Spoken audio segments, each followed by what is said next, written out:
Here with George St. Pierre, we are going over the karate combat rules. Now, there's a few things that you can do. For instance, kicking the balls, this, poof, that would never be good. Poking the eye would never be good. And a judge would jump in the neck would not be good. And especially when he's down, you don't want to hit him in the back because that's very frowned upon and you might get a red card. For the rest, we have techniques that keep the fighters a little bit further away from each other.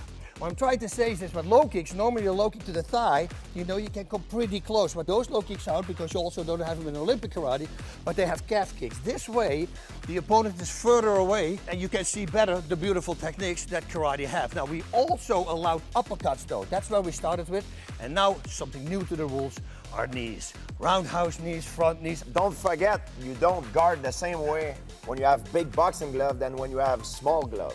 So that's why it's so interesting in here in karate combat, because you can't, even if you guard like this, like you don't have boxing gloves, so there's a lot of space. So that's why the sport is more emphasizing to distance control. Then you have also a takedown rule. You can take somebody down, let's say by a simple hip throw, whoop, and once he's on the ground, you cannot clinch. So if he pulls you on him, you can't do anything. But if you stay up straight, you're allowed to rain down strikes for 5 whole seconds. And I know it doesn't seem a lot, but 5 seconds while getting hit is a long time. No submission, of course. No submissions, of course. Now the poles, you can already see the walls, the 45-degree angled walls, and a lot of fighters are already using them to their advantage. For instance, if I try to push him into the corner here, he can simply walk to the side or come back with a Superman punch, or he moves out of the way.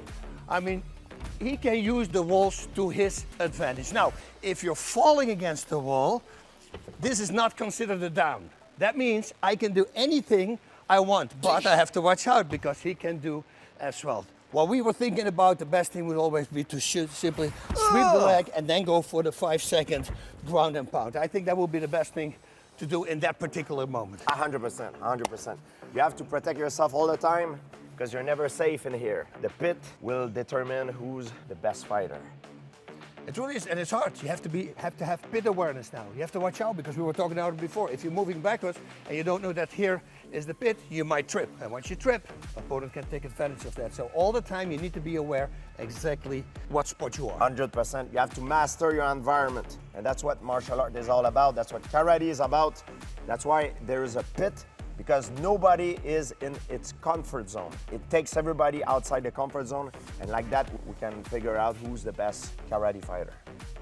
That's it. In a nutshell, bada bing, bada boom. Thank you very much, guys. Whoosh. Thanks for watching. I'm Layla, and if you liked what you just saw, make sure you subscribe.